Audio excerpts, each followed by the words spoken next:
New initiatives in the pipeline for the island of Bimini. The once popular International Bazaar quickly turning into an illegal dump site. And a local junior high school hosting a technical and vocational expo. The Bahamas Tonight Northern Edition starts now. This is the Bahamas Tonight, the Northern Edition. Good evening all, I'm Shoshina Rule-Farquharson. As always, it is so great to have you with us. Topping news, residents of Bimini hearing firsthand of the Minister of Youth, Sports and Culture's plan to enhance cultural development on that northern island. These plans were unveiled at a town meeting at the Louise McDonald High School in Bimini last night, and our Italia Hall was there. A number of residents turned out for the Youth, Sports and Cultural Development meeting. Member of Parliament for West Grand Bahama and Bimini, Pakeisha Parker Edgecombe, telling constituents that as their representative, she has pledged to bring persons to the community who will be able to address their concerns, including young people, sports, and cultural locations. And so I just want to thank all of you, firstly, who thought it important for your community to actually show up tonight and to be able to discuss what it is that we need to make sure that the youth in particular of Bimini have avenues in which they can ensure their growth and development moving forward. Deputy Director of Local Government Brenda Colebrook was also in attendance. She says she is happy to have the opportunity to serve the residents of Bimini once again after some 12 years. I share your concern.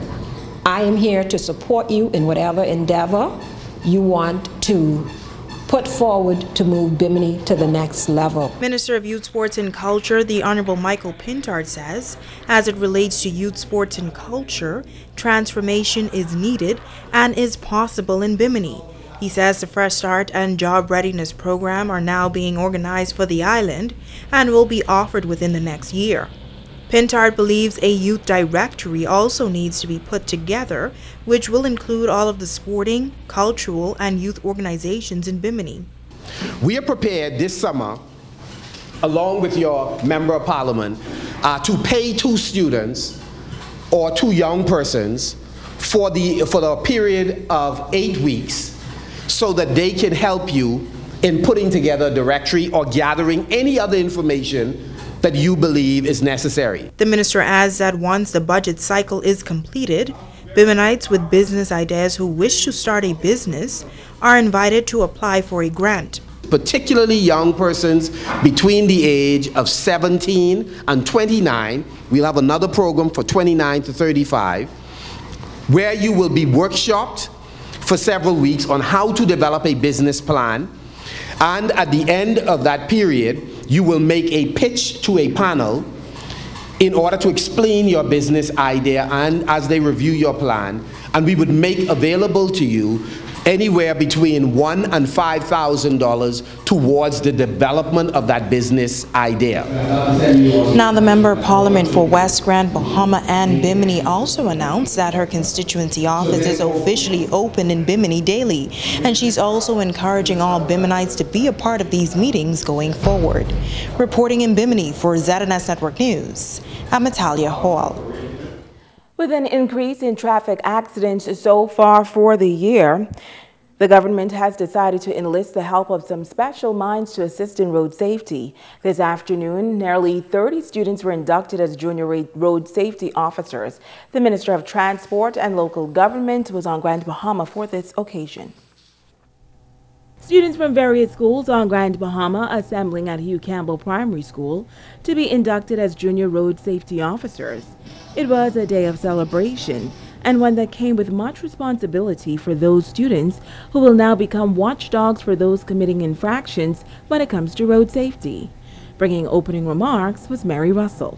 This safety awareness campaign, which incorporates all of the pedestrian safety messages, safe play, and safety on wheels messages, will definitely encourage our students to be smart, be safe, be school bus aware, and more than all, to be vigilant so that they can arrive at their various schools and destinations safely.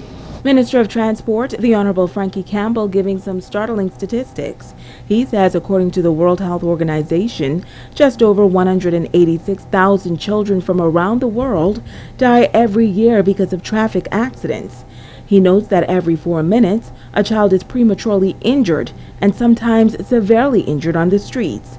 Minister Campbell then shared a personal story. My accident I caused. I ran across the street without looking. So if I had died, it would have been my fault. One of the reasons why I say road safety is everybody's business, because pedestrians have a role to play. Pedestrians who don't pay attention and just walk across the street may cause a driver who's paying attention to swerve to avoid hitting them, but end up hitting somebody else, and an innocent person may die. He says this is a matter of serious importance, and that's why he believes it is important to get everyone involved in road safety. We've already had 23 persons die on our streets. Last year, this time, we had no fatalities in Grand Bahama. This year, we already have 3. And so, we're concerned about those numbers. And what is even more heart-wrenching, we hear about the persons who die because they make the news. The persons who don't die, who lose an arm or lose a leg or who become paralyzed, we don't hear about them. But that number is even bigger than the number of persons who died. He shares why he needs the help of youngsters. I want you to be the good example that I know that you can be. I want you to be the ambassadors that you have volunteered to be. I want you to remind everybody that they have a role to play. The students were then inducted as official junior road safety officers. In other news, there is an appeal tonight to the powers that be to ensure that the International Bazaar does not become another illegal dumping site. This coming months after a portion of the straw market on that property was destroyed by fire, and now new challenges are developing. Kimberly Mullings reports. There's concern that the straw vendor site, which burned down some 2 months ago in the front of the International Bazaar, is now becoming a dump site. Former chief counselor for the city of Freeport, Kevin Ferguson, says he came face to face with the pile of debris while visiting a friend, straw vendor Carol Curry, who was impacted by the March 9th fire. Ferguson says he couldn't help but notice the despicable site, which he describes as unfriendly and unhealthy. He's calling for something to be done. What really caught my eyes is when I saw her trying to get the tourists from the perfume factory and the liquor store to come over here.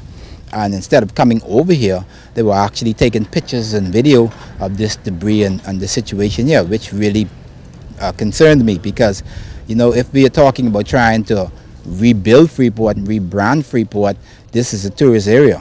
And being a tourist area, I don't think it should have been after 2 months, this type of debris, which is unsanitary, it's dangerous, and it's unsightly. Ferguson believes that the issue is more than just the filth, but the negative impact of this eyesore can be far-reaching. Wherever people see garbage, they will put more garbage. And now if you notice, you have bottles and cans from the liquor store across the street, because it's a dump. So people can dump where they see dump, and that's going to continue to happen. It's going to get worse. And as you can see, tour buses are through here every day when the boat's in. And this is not something that we want to promote. You got a hotel, Castaways, across the road. You got the island, Royal Island, across the road. So tourists coming out, you can look up from the balcony at Castaways and see this. So you can imagine where it's going. He offered suggestions on what could be done to rectify the vexing issue. I'm understanding that the Bazaar Owners Association is defunct. And so with that, I know that the Port Authority has certain responsibility for the curbing and the sides, and this is actually on the curb, and it's in the tourist area. And I know that they may not have the right to demolish a building that is structurally sound, but taking the necessary steps to clean it up first would be appreciated in more ways than one. And I don't think it's going to take much money to move the debris. And once you move the debris, I believe that's a start in the right direction. They could wait for all of the legal work to see whether the building is sound, whether it have to be demolished. And that's the first step, clean the area. Kimberly Mullings, ZNS Network News.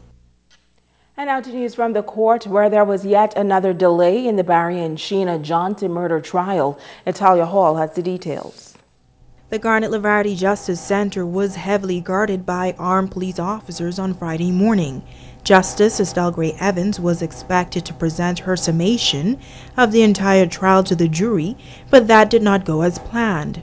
Once the jury came into the courtroom shortly after 11, she announced that she was not in a position to present her summation, so she adjourned the case until next week, Wednesday.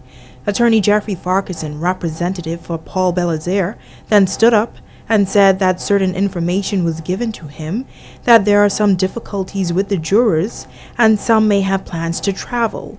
He said that he made his closing remarks some 2 weeks ago, and that is not fair to his client. Justice Evans then asked the jury to leave the room. Now, upon the jury's return, Justice Estelle Gray Evans announced that the trial will be adjourned until Wednesday, May 9th at 10 a.m. Reporting for ZNS Network News, I'm Natalia Hall. Stay with us. The Bahamas Tonight, the Northern Edition, continues in just a moment.